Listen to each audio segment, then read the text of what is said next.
Chapter 25. He had no food, not even a seed pod or a root, when he reached the continent's spine and looked across a frozen white world to the thin, faint tree line of a river 15 or 20 miles distant. Beyond the river was the wintry desolation that lay all the way to Kate's shack.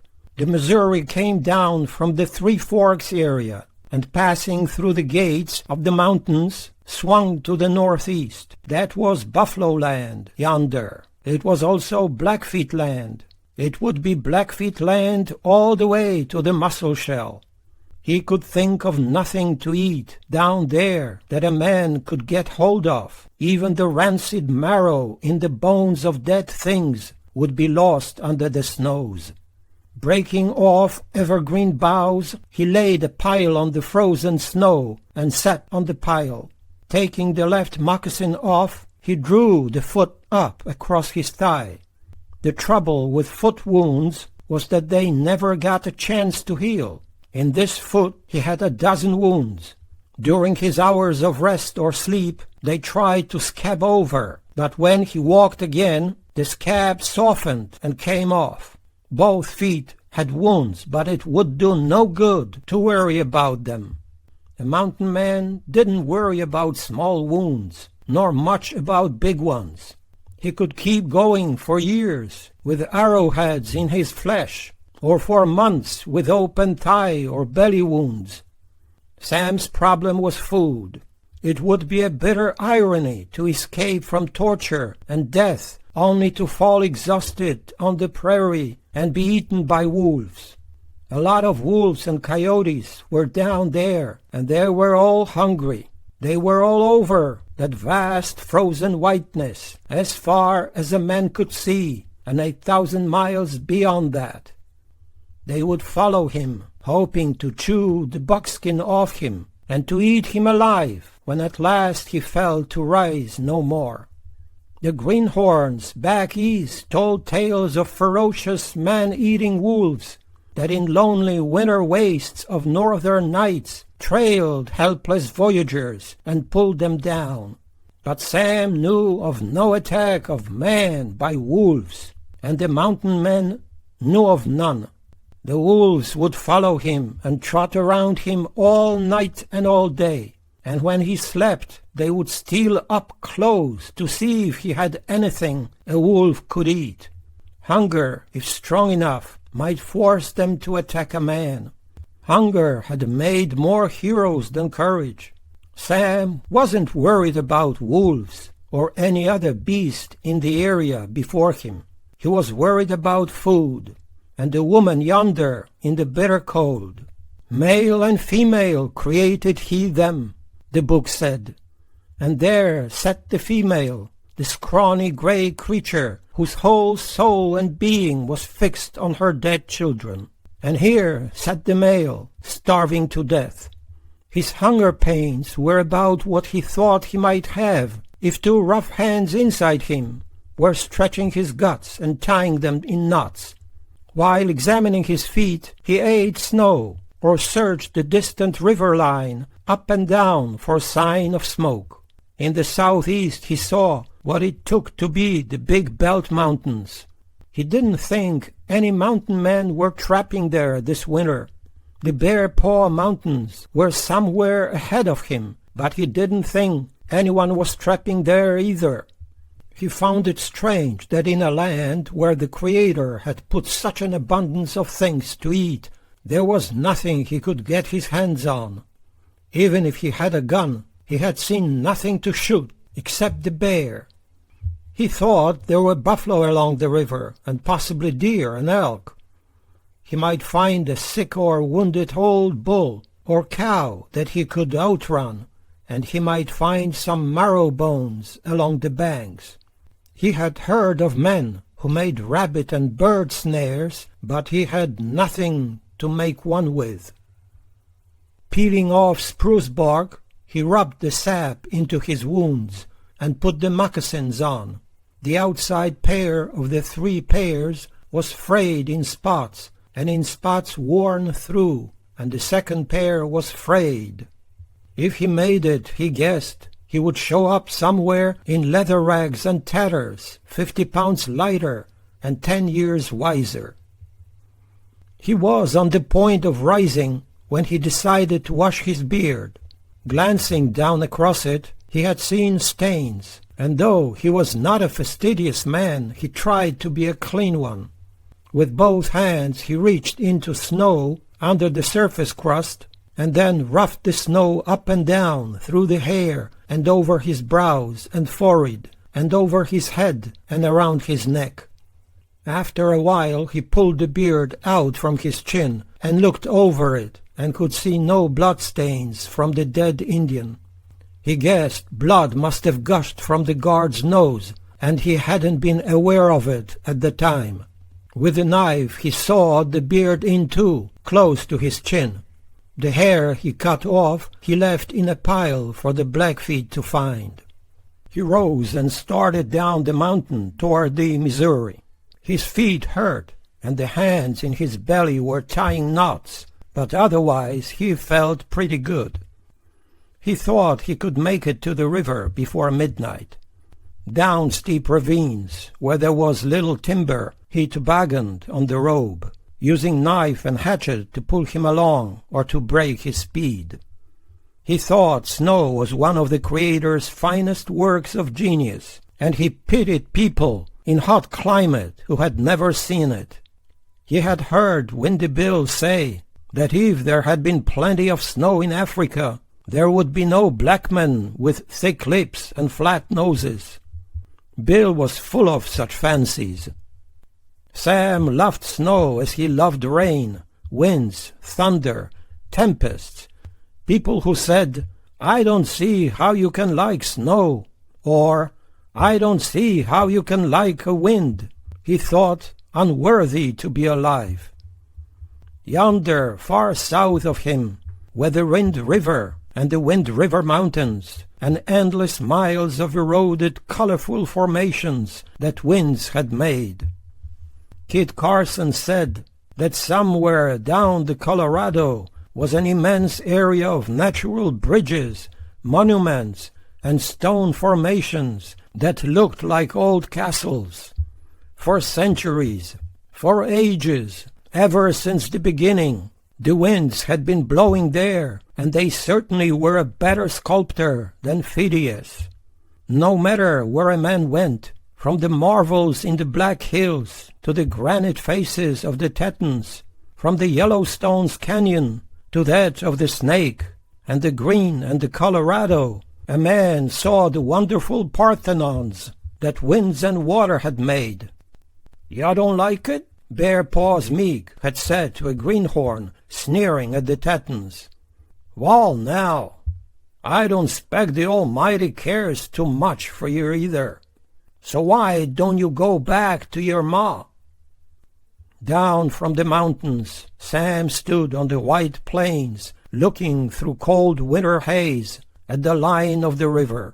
Then he began to walk on long strides in snow above his knees, all his senses alert, for he knew that moving against the white background he was as conspicuous as a black mole on the nose of a lovely woman. If there were Indians on the river, they would see him coming, but he had seen no sign of smoke. Dusk was filtering down from the wintry sky when the river, it seemed to him, was still 10 miles away. It was 2 hours after dark when he reached it. There were trails in the snow, but he saw no living thing and heard no sounds.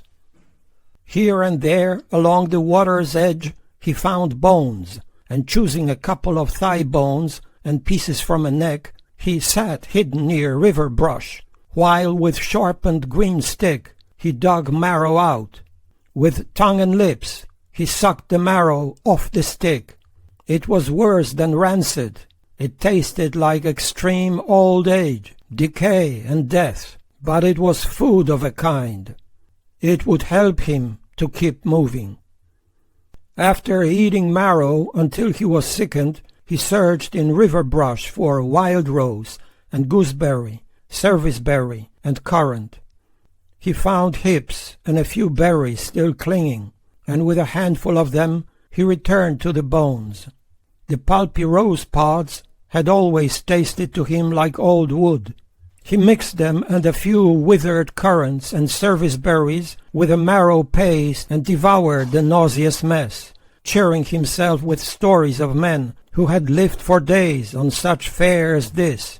He also chewed and swallowed some bone splinters after he had shattered a thigh bone to get at the marrow. The bones were tough to chew and had no flavor at all. He spent about 2 hours making his supper. It wasn't loin steaks and hot biscuits in hump fat, or roasted grouse basted with kidney butter, but it would do till morning.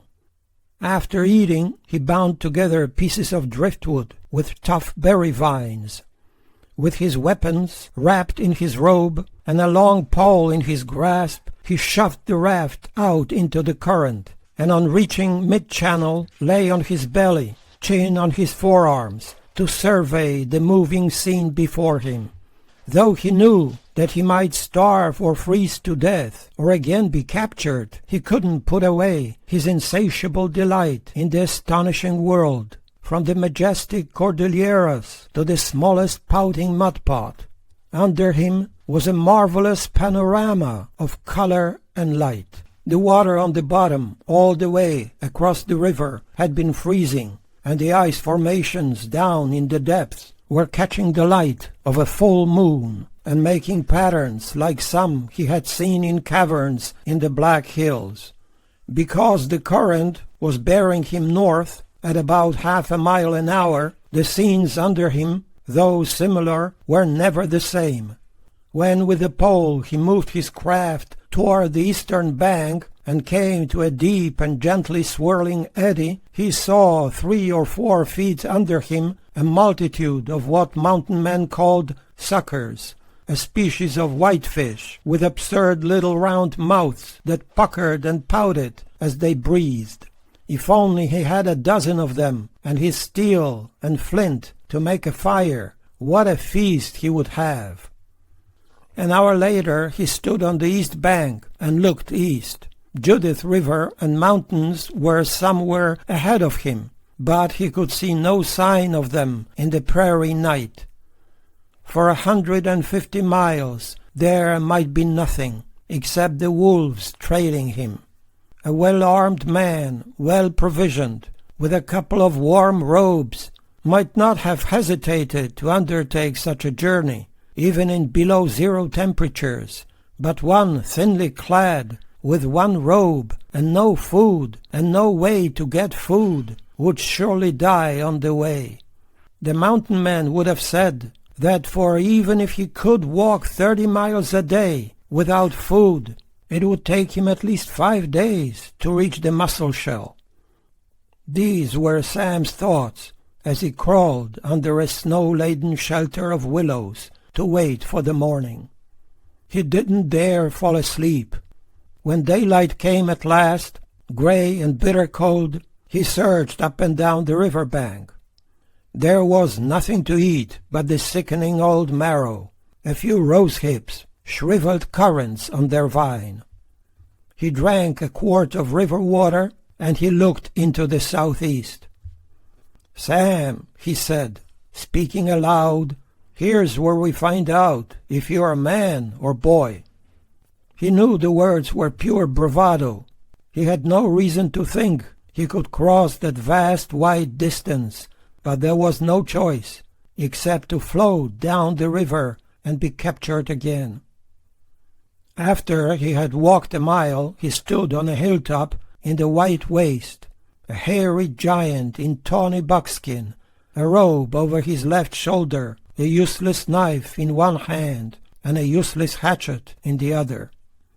Gesturing at heavens, with a knife flashing in pale cold sunlight, he cried out, "Almighty Father, you have helped me this far. Now help your son a little longer." That was all he said, but he was thinking of the words in Crow language. Old woman's man, her children, their ghosts, there, in the blackest nights they are, in the sagebrush, they are crying. Yonder she was, without a fire, huddled in her blankets, in 10 below zero cold, talking to her children there, in the sagebrush crying. If a woman could endure such winters, for love, could a man endure less, for a dead wife and son? Tom Fitzpatrick had said to Jim Bridger, "I've never known a man who loves life like Sam. Every hour for him is a golden nugget." That was pretty fancy talk for a mountain man, but Tom had read a lot and had a way with words. Part of the force that sent Sam trudging across the white prairies was love of life, a gladness for health and youth that filled him as Mozart's gayest music filled him, and part of it was his belief that the earth on which he walked had been designed by the greatest of the artists, and that if a man had the courage and fortitude not to fail it, it wouldn't fail him. In Sam's rough mountain man philosophy, those persons who became the wards of sadness and melancholy had never summoned for use and trial more than a part of what they had in them, and so had failed themselves and their Creator. If it was a part of the inscrutable plan that he was to live through this ordeal and again cover the bones of wife and child with mountain lilies, the strength was lying in him, waiting, and he had only to call on it, all of it, and use it, without flinching or whimpering. If he showed himself to be a worthy piece in the great architect's edifice, he would live. In Sam's philosophy, that was about all there was to it. He intended to call on all he had, to the last desperate gasp of it. He would walk and rest, and if there was nothing to eat, he would rest and walk again. The sun's nimbus told him that the temperature was falling. Cold might be better for him than falling snow, for if he had to bog deeper snow than this, he would fail fast. Nothing wore man or beast down faster than wading in soft snow, crotch deep. As he walked, Sam sighted his course on a line just a little north of what he thought was the Little Belt Mountains. It was about 70 or 80 miles to Judith River, where he might find berries and bones, or a rabbit at which he could hurl his knife, or the stiff hide of a dead old bull. To appease by a little the gnawing in his stomach, he now and then cut a short tassel from the fringe up and down his trousers. A man could chew a piece of tanned leather for an hour with no result, except that it would become a soft, impermeable pulp that would fill his mouth. What Sam did was to chew out the smoke and tanning fluids and swallow them. When he was far enough from the river to feel secure, he burst into song. And what a picture he was, a tall, tawny creature on a white map, singing at the top of his voice a Mozart aria to Lotus. He was remembering the times when he sang to her and played, and the few things she sang with him. Thinking of her reminded him of their feasts together, and so next he sang the Champagne aria. Then he sang anything he could think of that at all expressed the miracle of being alive and able to sing. There were birds that sang half their time, and there were people who complained half their time. The birds were worthy of their loveliness and their wings. There were creatures like the wolverine that never sang, but went snarling and clacking its teeth through shadow depths all day and all night. The bull elk sang, the bull moose, and the buffalo bull was often so full of life and joy that he would paw and beller and swing round and round, bugging his eyes at the wonderful prairies and the bare grass on long stems with their domes of white blossoms. A meadowlark would sit in a tree and sing exquisite lyrics all afternoon. A wood thrush would sing the variations of its little sonata until sleep overcame it, and the bluebird through a long golden morning would sit in a high tree and empty its soul to spring. The long-tailed chat talked morning, noon, and night, and despaired in his efforts to express the wonder of it. And the incredible mockingbird filled all musicians with apologies and shame. Such was Sam's mood as he passed through ravines and over hills. The old snow down under was frozen hard, but on top of it was about a foot of new snow, which was soft and nice against his moccasined feet. Now and then he glanced back at the deep trail he was making. With the morning sun filling it, an Indian on a high hill could see it, but he would think it a wolf path. Sam had decided to walk without stopping, if he could, all the way to Judith River. But when 15 miles from the Missouri, he saw the first wolves, and before long came to wet bones of the long-legged hare. He picked some of them up, but they had been stripped clean. Even the hide had been eaten. Taking the larger bones with him till he came to an outcropping of stone, he smashed them with the hatchet and sucked up a little marrow fat and soft bone pulp. 5 wolves decided to follow him. He didn't mind. Since he wasn't walking like a thing crippled or old, he knew that they didn't expect to eat him. They were curious and hopeful. Sam supposed they wondered why he was out here in wolf land, alone, and what he intended to do. A wolf knew when a man had a gun. He was more wary then. Some mountain men thought they recognized it as a weapon. Others that they smelled the gunpowder. Even the magpie was bolder when a man had no gun. The 5 wolves trailed him at a distance of about 30 yards, but now and then the boldest of the 5, a big fellow that would weigh, Sam guessed, 140 pounds, would come trotting ahead of the others, and if Sam stopped and turned, the wolf would stop, ears forward, mouth open, and look at him. His tongue lay between the lower canines, long and curved, but because the tongue was too wide for the space between the teeth, it lay up and over their points. The eyes had large round black holes for pupils, and an iris that looked pale green in the moonlight. The face didn't seem ferocious, but only curious, almost friendly. But Sam knew that the long, gaunt body was hungry, and that in its animal way the wolf was looking at him as something to eat. "I reckon," Sam said, "you'd taste a lot better than old marrow bones and rose hips. But I'll never know without you come closer." At 30 feet, he thought he could put his knife in the beast's heart. The wolf became so bold that he came within 50 feet, but when Sam balanced the knife to hurl it, the wolf suddenly slunk back. Once the wolf pointed his nose to the sky and, almost closing his eyes, opened his lungs to their full power in the chilling winter wolf call. It was this mating cry that made greenhorns shiver all night. Why the Creator had designed the beast so that it mated in the deep snows of winter was another riddle. A lot of arrangements in the divine plan mortal mind could see little sense in. If, Sam thought, he only had urine from a male wolf 100 miles away, he could splash it on the first tree he came to, and this big lubber, after sniffing it, would go out of his senses. The city dog and the country dog, on meeting, acted much the same way. If he had a trap and a rabbit for bait.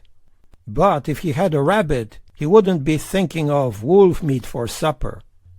Averaging 5 miles an hour, except in ravines, where the crust gave way under him, Sam walked all day. And when darkness fell, he thought he was only 20 miles from the Judith River. The northern foothills of a mountain range had been on his right for some time, but he had seen no sign of game there or of living thing. Along the Judith, as along most rivers, There were buffalo feeding on river-bottom grasses and shrubs. He hoped to find an old or sick one.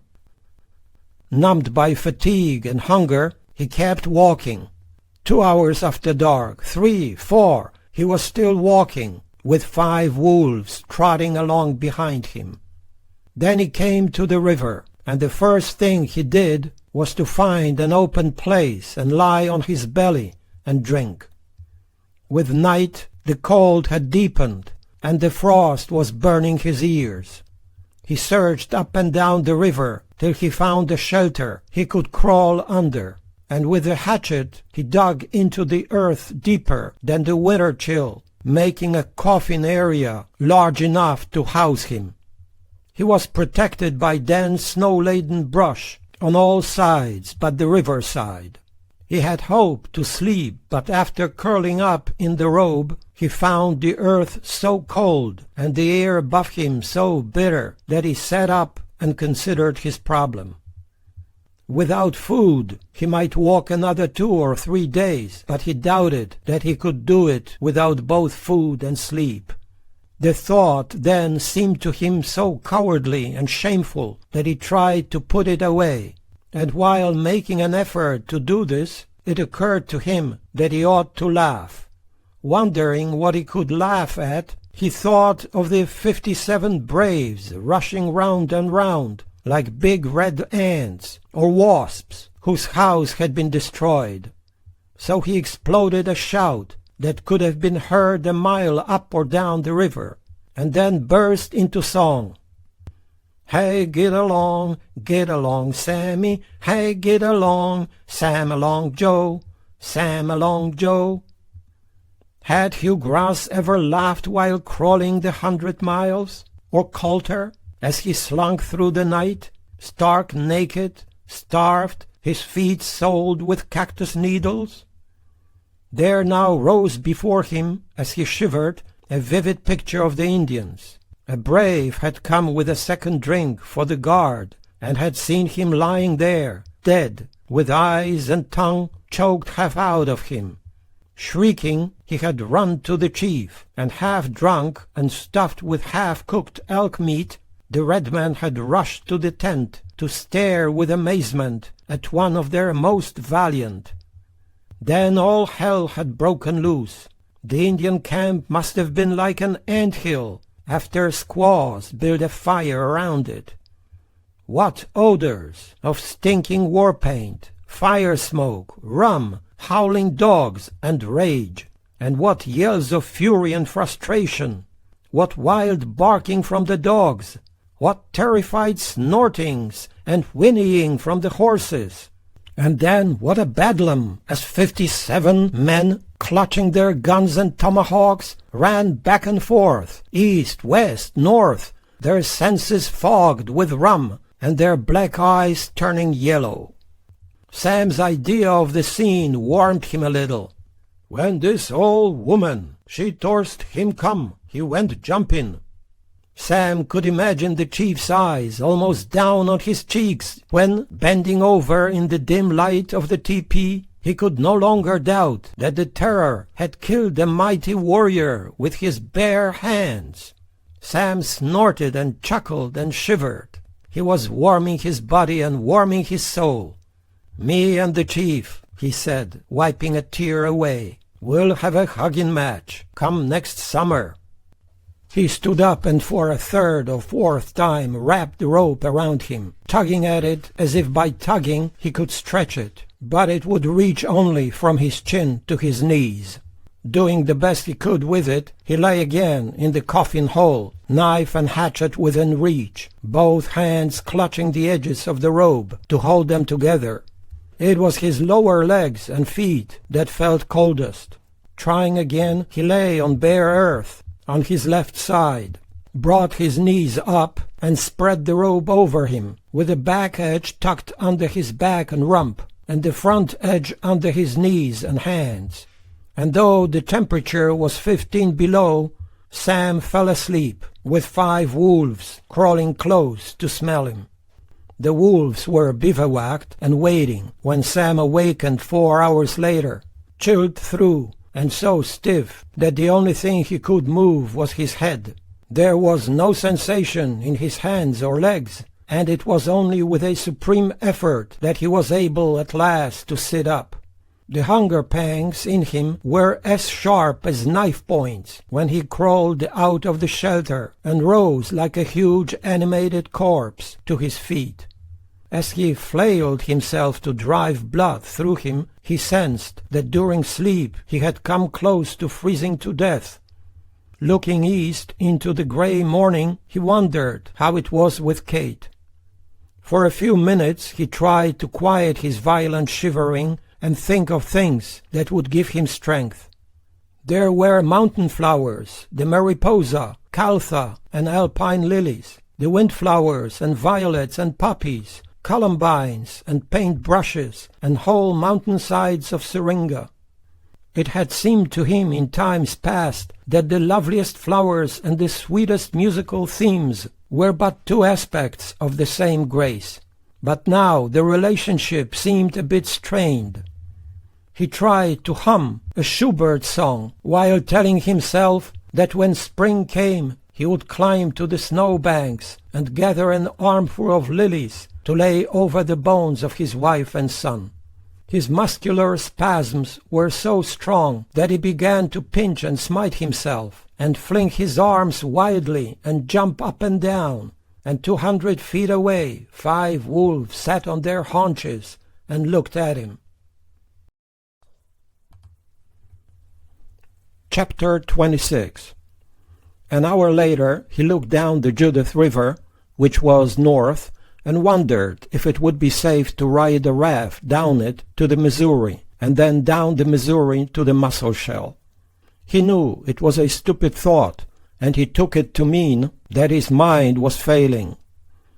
After his dreadful ordeal and escape, Tom Fitzpatrick, whose hair had turned white in a few days, had said, "After a certain time the biggest danger is a man's ideas, for his mind fails and he thinks every idea is brilliant, but nearly every idea would lead him to certain death if he followed it." Yes, it was what looked like easy ways that fooled a man.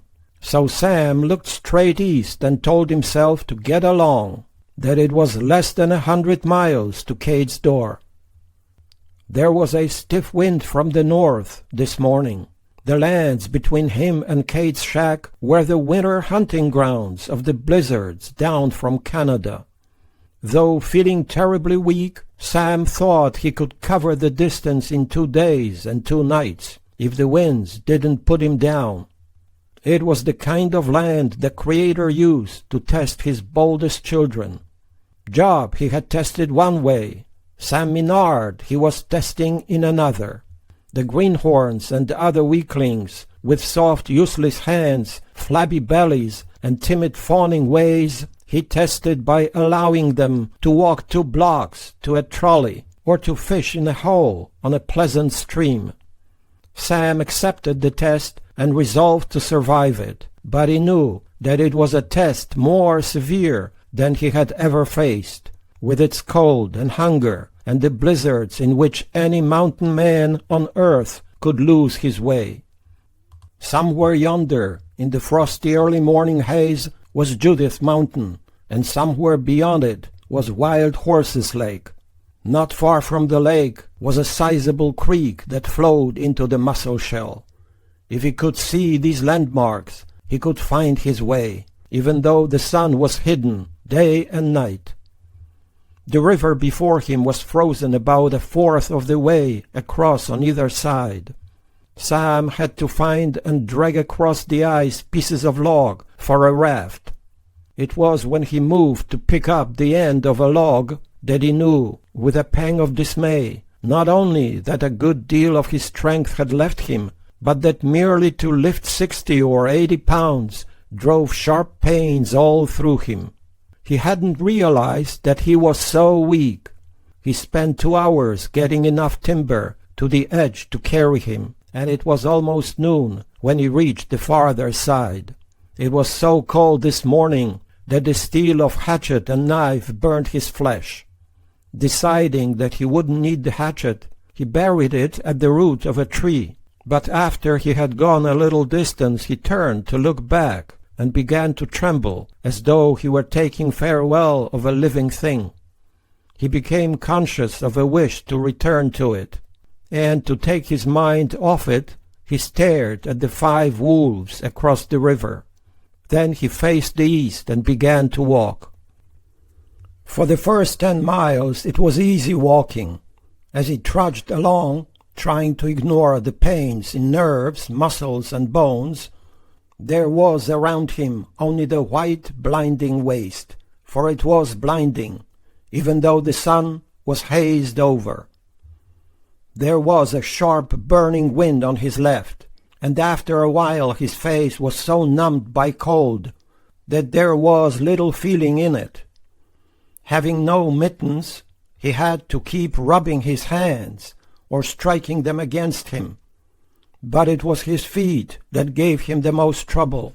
He now had only 2 pairs of moccasins, and they were thin.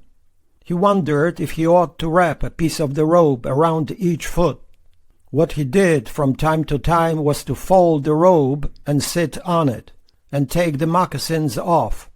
He then rubbed his feet to bring the blood through them, and studied the sun, the sky, and the world around him. Since leaving the Judith, he had seen no wolf, no rabbit, no bird. Winter cold was supreme here.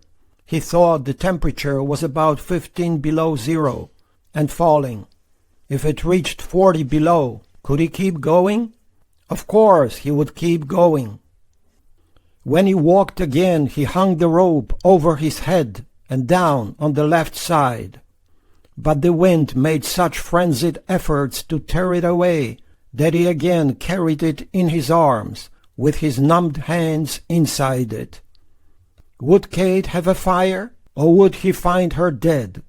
When darkness fell, what a glory it would be if far away through the cold he were to see the pale wintry yellow of a lighted window. But there was no window, and unless she had a fire there would be no light. He supposed that she was sitting with her knees drawn up to her belly, with all her bedding piled under, around, and over her. It made a man mad to think of a woman living that way, winter after winter. But her devotion to her children was one of the great and noble things, like Beethoven's Ninth, or a sunset, or a wild storm on the ocean.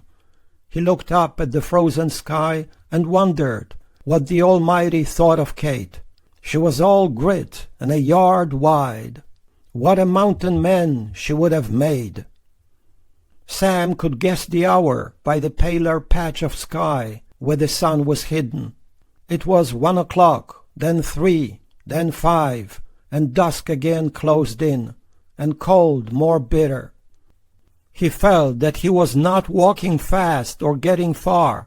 In 6 hours he doubted that he had covered 20 miles. The wind became more savage after the sun went down. Only squaws, he thought, could be as completely wild and uncontrolled as a wind.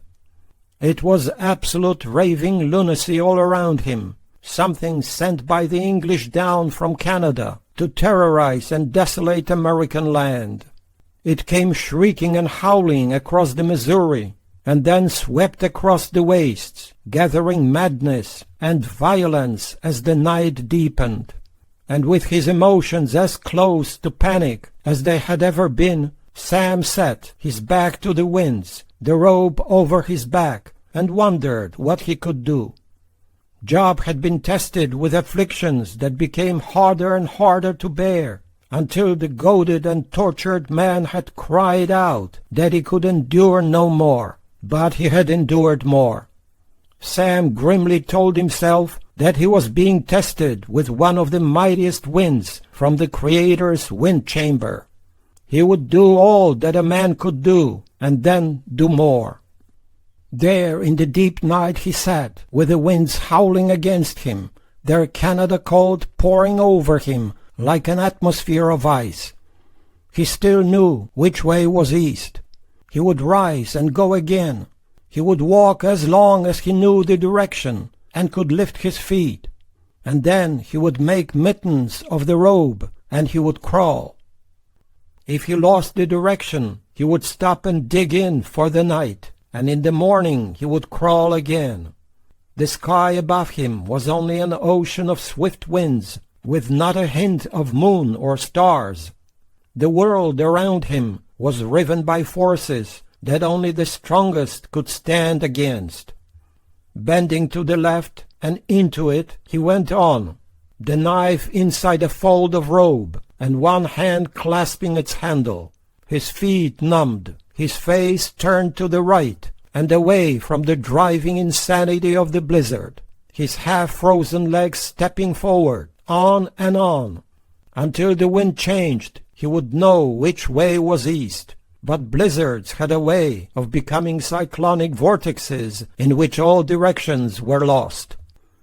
Now and then he stopped, knelt, faced south, and made a hole in the snow, and he then sat in the hole so that he wouldn't be blown away, while he took off the moccasins and massaged his feet. He tried to keep his senses alive to his physical condition, for he knew that persons could be seduced by numbing cold into a tranquil state of mind that thought all was well. He knew that he was half frozen, but he could move all his toes. After vigorous rubbing, he could feel a pale warmth in his feet, and moving from side to side, he could feel a little sensation in his rump. He twisted his ears and nose. Then he walked again, struggling on through the night, as a man will when all his being is fixed on one thing. He was numbed almost to his marrow, and hunger pangs were like violent massaging of his stomach and bowels, and his mind was not as clear as he wanted it to be. But he went on and on. Mountain men had tried to figure out why in a blizzard a man went round and round, while convinced that he was following a straight course. One said it was because a man was heavier on one side than the other, that if you were to cut a man down the middle from his head to his crotch, you'd find one side of him 5 pounds heavier than the other, for the same reason that one side of his face was fuller and one ear was larger. Face a tree 200 yards distant, shut your eyes, and walk toward it, and you'd find yourself 50 feet on the right of it, or the left. An obscene remark had then been made about a man's stones, and some of the men had laughed, and Windy Bill had said that might be the reason. His eyes almost closed against the winds, his head bent, the knife now tied into a corner of the robe, his hands massaging one another. Sam went on and on until past midnight. He knew now that the winds would howl all night and all the next day. This country from the Missouris to the Black Hills and south to the Yellowstone was the winter playground of Canada's winds, laden with ice and menace.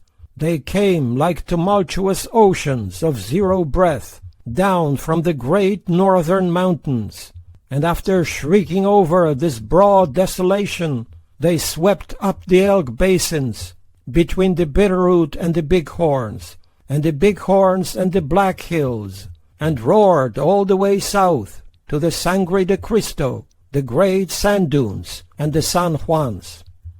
He guessed that was how it was, for he was forcing his mind to think, and he was keeping before him the lessons of Job. His father had read this to his children. God had said that Job was a fine man, and Satan had said, "Yeah, but you have built a fence of love around him, and what does he strive against?" God then turned Job over to Satan to test the stuff he was made of. And murderers came and fell on Job's servants, burned his sheep, and took away his camels. And then came a terrible wind from the wilderness that razed his house and killed his sons and daughters. All that was only the beginning. Me, Sam told himself, I'm a wee mite hungry and a wee mite cold. So shall I shave my head and fall to the ground? Often he had heard his father utter Satan's words, "Skin for skin, all that a man has will he give for his life." Satan was a politician. A man wouldn't give his children, his wife, his friends, his honor, or the defenseless into the powers of evil. Sam dug inside his shirt for his harp and warmed it by turning it over and over in his hands. Then, as he plodded along, he tried to play into the winds, choosing first the favorite song of Mozart's mother and of his mother. Taking the harp from his mouth, he cried into the winds, "Rejoice, O my heart!" He tried to play the finale of a sonata and a tender melody of man-woman love while thinking of Lotus. Job, the idiot, had cursed his creator. Job had wished he had died at birth or was sunk in eternal sleep, for there even the wicked put away their vices, and the troubled and the weary were at rest. There the prisoners lay together in peace and heard not the voice of the tyrant. The famous and the forgotten mingled their dust, and the servant leapt to his master's call no more.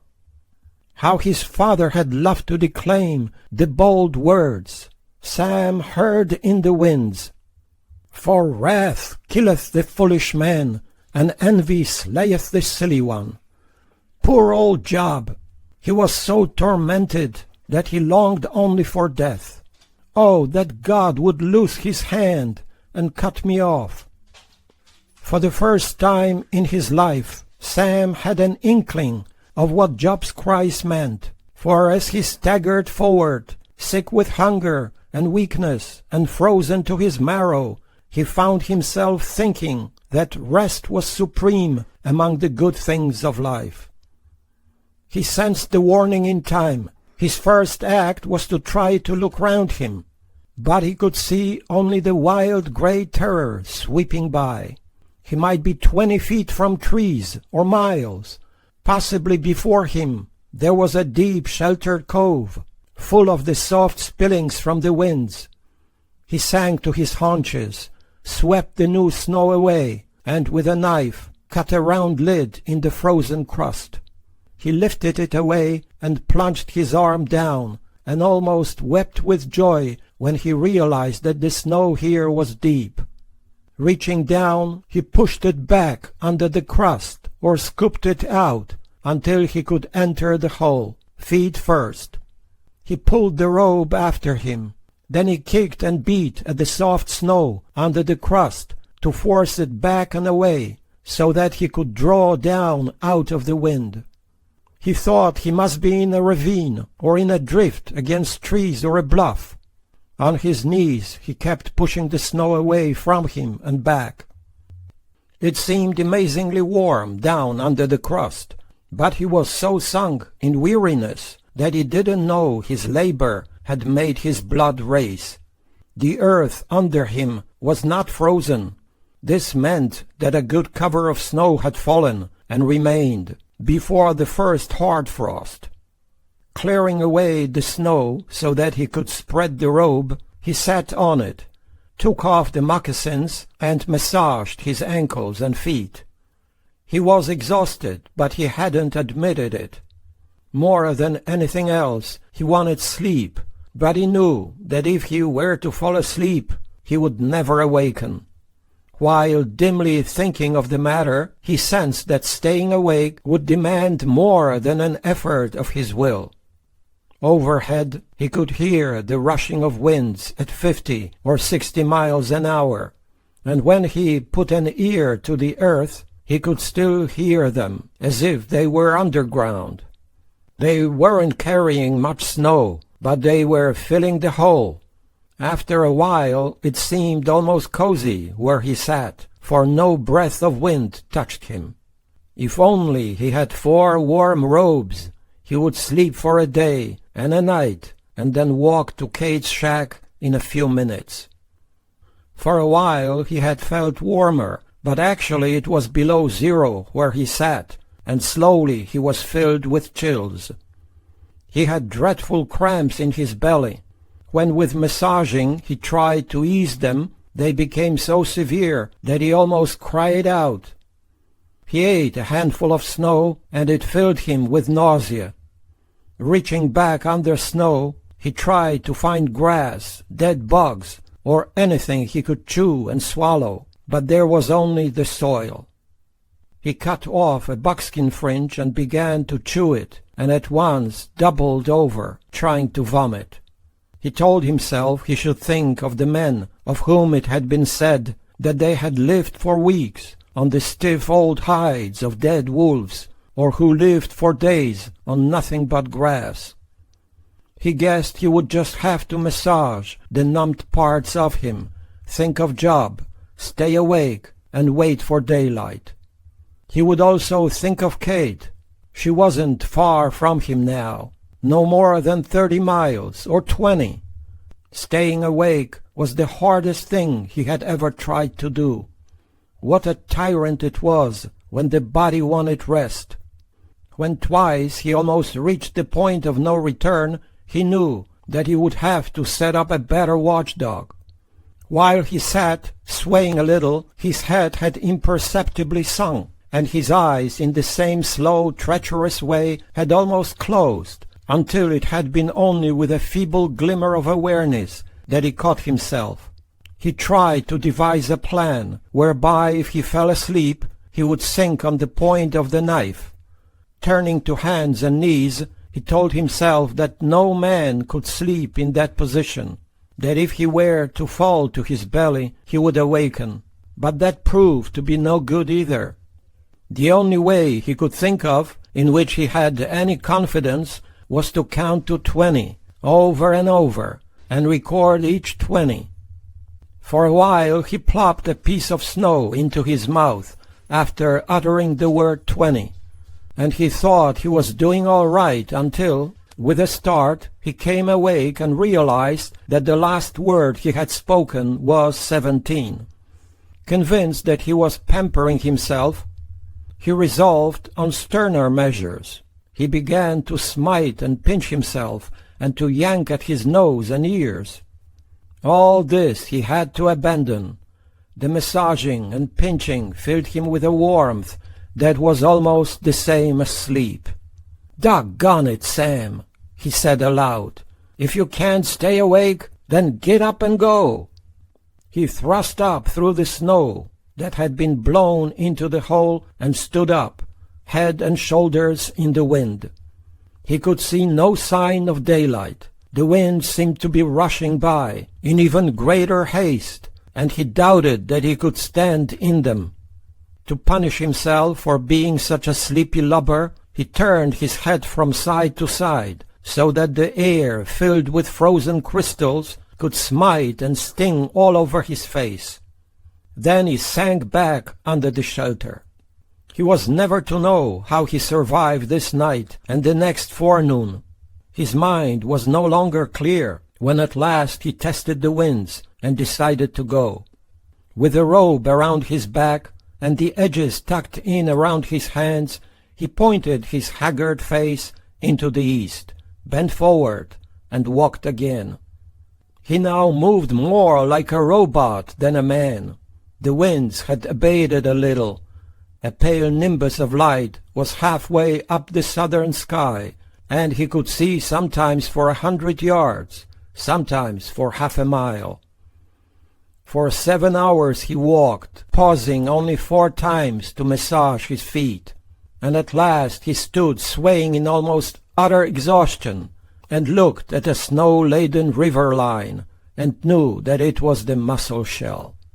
He had barely enough awareness left to know that his journey was not over.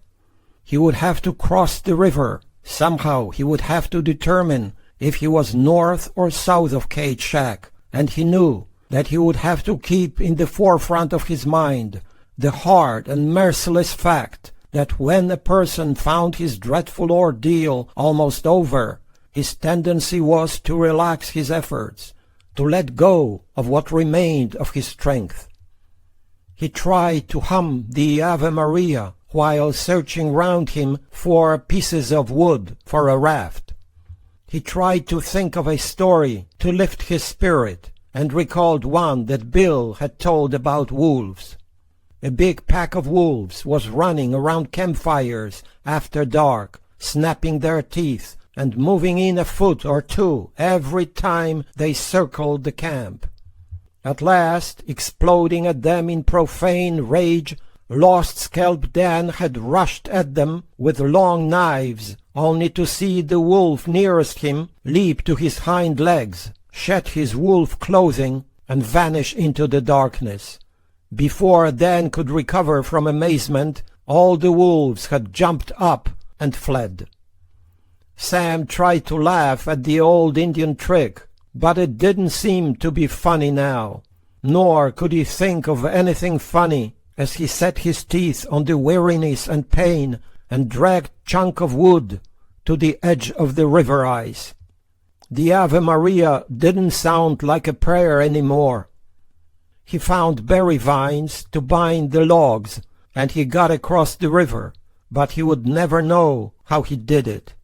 And he crossed the bottomlands and looked north and south for a landmark. Seeing nothing familiar, he climbed a hill and looked over the country up and down the river, and to the west, where he had plodded through the wild winds.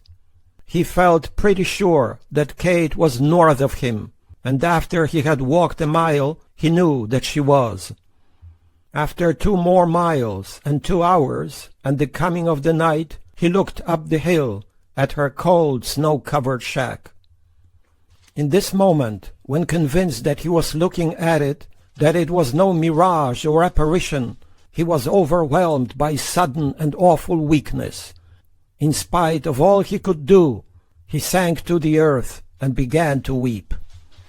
The mightiest of all the mountain men had reached the end of his strength, but not of his grit.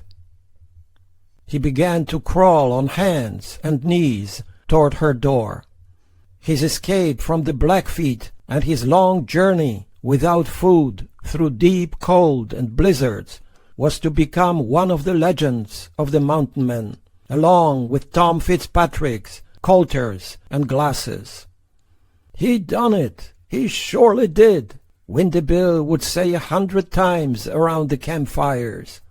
"He just headed towards the crazy woman and climbed the mountains, and there he was." By the time Sam reached Kate's door, his hands were so nearly frozen that he spent a few minutes blowing on them, sucking the fingers, washing them in snow, massaging them, and putting them inside his clothing against his ribs. He was so weak that he was sitting, and when he saw the snow path to the graves, and then the cairn that looked like a mound of snow, he began to cry like a tortured child. He pounded on the door planks, for the door was closed, and he said, "It's me! It's Sam!" Grasping the door with both hands, he pulled it open and back. He was straining forward to peer into the gloom, when, with a low cry, he saw that the woman was almost in his hands. She was right by the doorway, and she seemed to be sitting in her pile of bedding, but only her gray hair and a part of her face were visible. Sam put a finger up and touched her face to see if it was alive. "It's me," he whispered. "It's your friend Sam." He crawled over the pile of bedding and turned and pulled the plank door shut. Then, like an animal, he wormed himself into the pile of bedding and put an arm up and around the woman, and wept quietly till he fell asleep.